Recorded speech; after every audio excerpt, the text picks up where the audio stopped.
Hello साथीहरु, हाम्रो यो नयाँ ब्लगमा फेरि पनि स्वागत गर्छु है त। म तपाईहरुकै साथी प्रिस्किला। आजको हाम्रो यात्रा पाँचपोखरी थाङपाल गाउँपालिकामा पर्ने आकाशी छाँगासम्मको रहनेछ।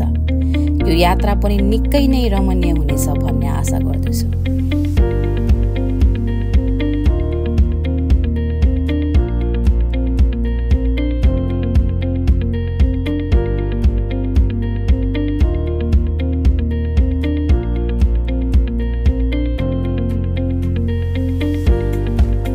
आज हामी कति आवर्स हिँड्छौँ? हामी डाँडामा जाने होइन?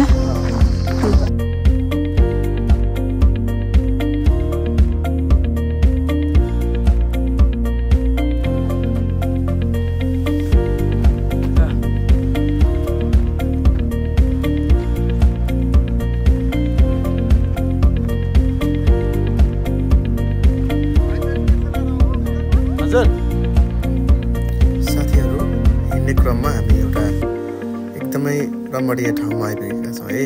तपाईहरुले भिडियोमा देख्न सक्नुहुन्छ। यस पोखरीलाई चाहिँ रैथाने स्वर पोखरी भनेर भनिन्छ। अनि यो पोखरी अत्यन्तै रमणीय छ, तपाईहरुले देख्न सक्नुहुन्छ भिडियोमा। यो चाहिँ हामी जाने बाटोकै छेउमा पर्दछ। त्यसकारण हामी यहाँ केही छिन हामी यहाँ बस्यौँ र रमाइलो गर्दै हामी अगाडि बढिरहेका छौँ।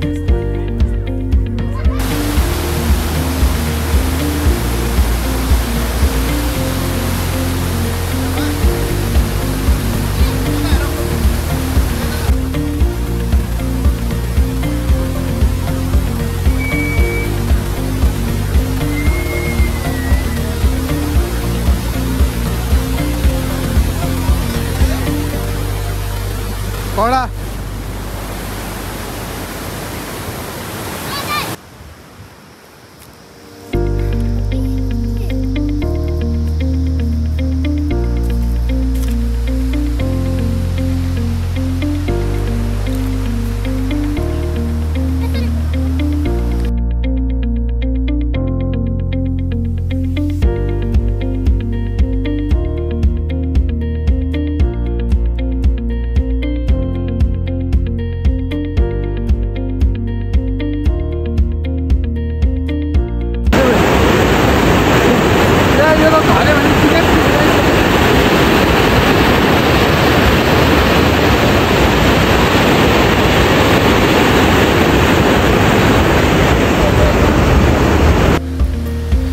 हिँड्दै जाने क्रममा हामी एकदमै रमाइलो ठाउँमा आइपुगेका छौँ साथीहरू। तपाईहरुले देख्न सक्नुहुन्छ यहाँ एउटा काठको पुल रहेको छ।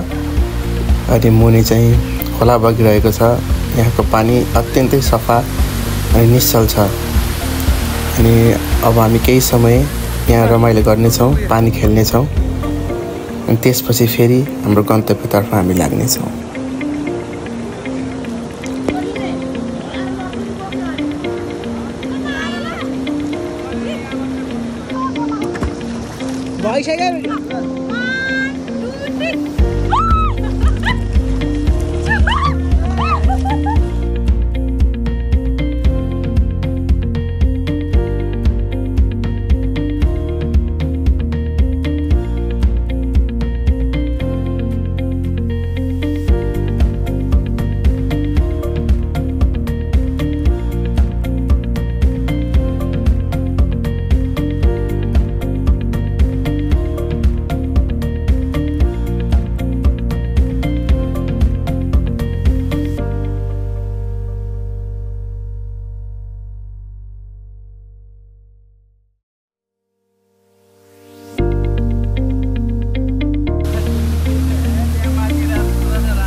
अहिले चाहिँ हामी 1.5 आवर्स जति हिँडेर हामी डाँडामा आइपुग्यौँ। डाँडामा एकछिन हामी रेस्ट गर्दैछौँ अनि केही यस्तो इनर्जी ड्रिङ्कहरू खाँदैछु, किनभने हिँड्दा एकदमै गाह्रो भयो। आफ्टर लङ टाइम हामी हिँडे है यत्रो एकदमै हिँडेर गाह्रो त भइरहेको छ, तर पनि अझ हामी 20 मिनटमा हामी त्यो त्यहाँ पुग्नेछौँ। त्यहाँदेखि अझै इन्जोय गर्नेछौँ है त। Stay tune guys. हाम्रो छोरीले नि के भन्छ कि छोरी के छ भन त भन सबैजनाले राजु सुन मलाई केही आउँदैन राजु सुन राजु भाइ चाहिँ के गर्दै भाइ एकदम महँगो दाँत हाल्दिन पर्छ हैन कसरी दाँत यो ठाउँको नाउँ चाहिँ अल्छी बिसौना भनेर भनिँदो रहेछ है। एकदम उकालो चढेर आइसकेपछि थकाइ लाग्ने भएको कारणले गर्दाखेरि यहाँ एउटा राम्रो चौतारो छ अनि मानिसहरू चाहिँ यहाँ बसेर अनि आफ्नो थकाइ मारेर अनि अघि बढ्ने गर्दा रहेछन्।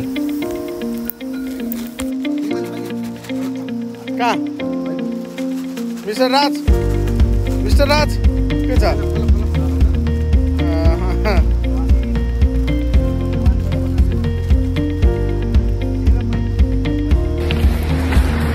ल त हामी चाहिँ अब अल्छी बिसौनालाई बाई बाई भनेर हाम्रो गन्तव्य आकाशे छाङ्गोतर्फ लम्किँदैछौँ।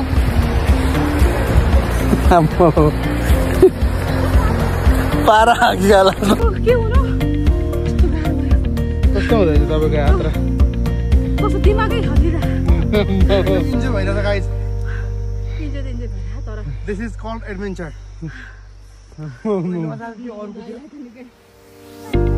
कहाँ झर्ने उतै माथि हो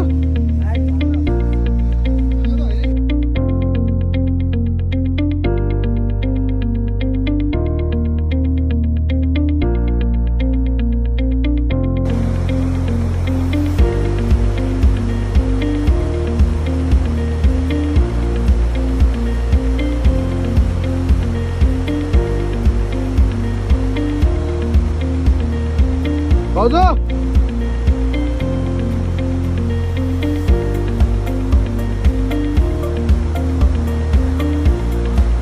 आउन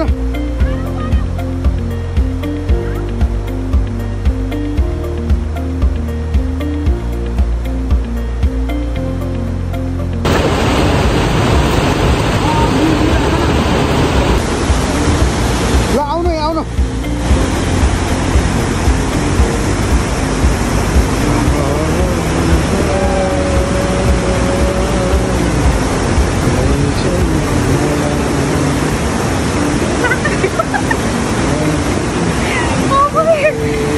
एउटामा मात्र टेकेर आउनु आउन आउ के डराएको आम्मामा उता नहेर्नु सिधा हेर्नु सिधा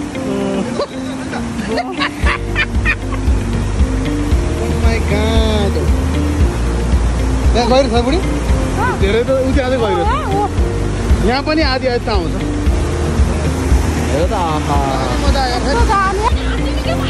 साथीहरू हिँड्दै जाने क्रममा अब हामीले चाहिँ यो खोला पार गर्नुपर्ने हुन्छ अनि तपाईँहरू देख्न सक्नुहुन्छ यो खोलाको पानीको बहाव चाहिँ धेरै नै छ। खोला गहिरो नभए तापनि हामी चाहिँ यो खोला पार गर्दैछौँ है त।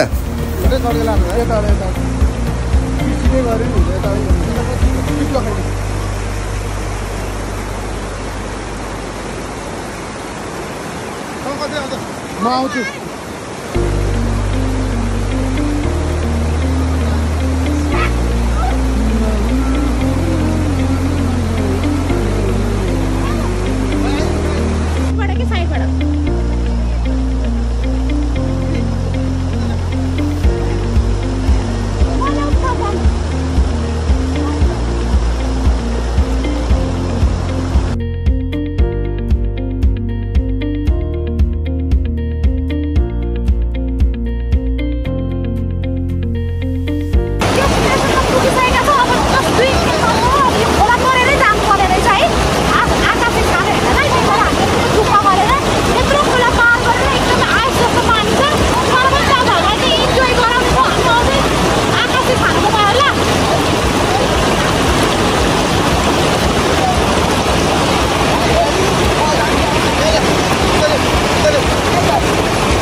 एकदमै नयाँ अनुभव भइरहेको छ अनि तपाईहरु देख्न सक्नुहुन्छ यो खोलाको पानी पनि कति निश्चल कञ्चन छ है। अनि यो खोलासम्म आइपुग्दाखेरि हामीले रमाइलो मात्र गरेनौं, केही चुनौतीहरू पनि भोग्यौं। जस्तै यो ठाउँमा चाहिँ अत्यन्तै जुका लाग्ने रहेछ हैन।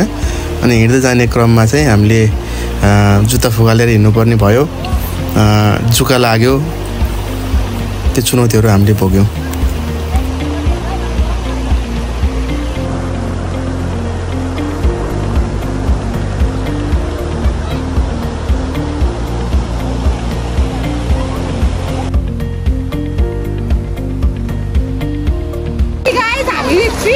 हिँडेर हामी के अरे आकाशे छानु झर्ना हेर्न आइसकेका छौँ। यहाँ ट्राउट पनि रहेछ, हामी ट्राउट माछा पनि लगेर खानेछौँ। वाउ, यो बाबु देखाइदिन्छ ट्राउट माछा कति दामी छ। अनि हामी मेन कुरा हेर्न आएको भनेको त्यो आकाश छानु देखाउनु बाबु, आकाश छानु। ओ गाइज, हामी यही हेर्न आएको होला। 3 घन्टा हिँडेर हामी यही हेर्न आएको है त। वाउ, फिलिङ सो फ्रेस है।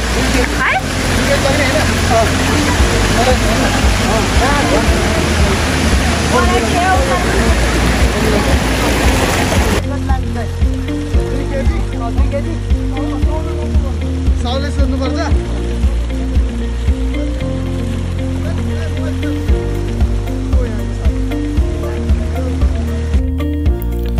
साथीहरू, हामी हाम्रो यात्राको अन्तिम स्थान, अन्तिम गन्तव्य आकाशे छाङ्गो आइसकेका छौँ।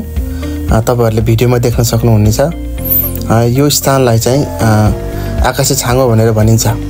अनि इन्टरनेटतिर, युट्युबतिर पनि त्यति यो ठाउँ चाहिँ एक्सप्लोर गरिएको छैन। अनि त्यसकारण चाहिँ यो भिडियो हामीले हाल्दैछौँ, यो भ्लग हामीले हाल्दैछौँ। अनि यो ठाउँमा चाहिँ ट्राउट पनि पालन गरिएको रहेछ।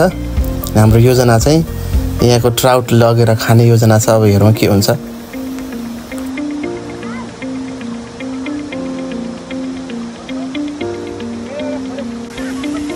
यहाँ चाहिँ हामी धेरैजनालाई जुका लाग्यो है। अनि यो ठाउँमा चाहिँ अब प्रपर बाटो छैन जाने, अनि त्यही हिलो भएरै हामी जानुपर्ने हुन्छ। त्यही हिलोमा जाँदाखेरि चाहिँ हामीले धेरै जुका लाग्ने समस्या हामीले भोग्यौँ। तर त्यो समस्या भोगे तापनि अन्तिम गन्तव्यमा आइपुग्दा चाहिँ हामीले सबै समस्याहरू भुल्यौँ। किनकि यो ठाउँ यति मनमोहक छ, यति रमणीय छ कि हाम्रो हरेक चुनौतीहरू हामी यस ठाउँमा आउँदाखेरि हामी भुल्न सक्छौँ।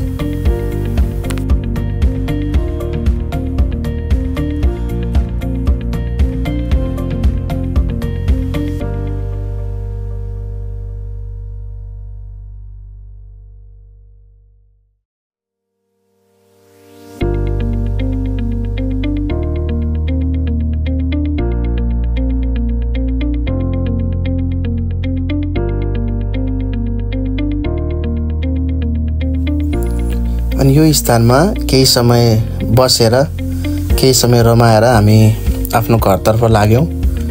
अनि यो ठाउँ अत्यन्तै मनमोहक, अत्यन्तै रमणीय छ। तपाईँहरू पनि यदि आउन चाहनुहुन्छ भने चाहिँ यो स्थान 5 पोखरी थाङपाल गाउँपालिकामा पर्दछ। अनि तपाईँहरू पनि आउन सक्नुहुनेछ, भिजिट गर्न सक्नुहुनेछ। ठाउँ अत्यन्तै राम्रो छ है त। आजको भ्लगलाई हामीले यहीँ अन्त्य गर्छौँ। बाई बाई साथीहरू।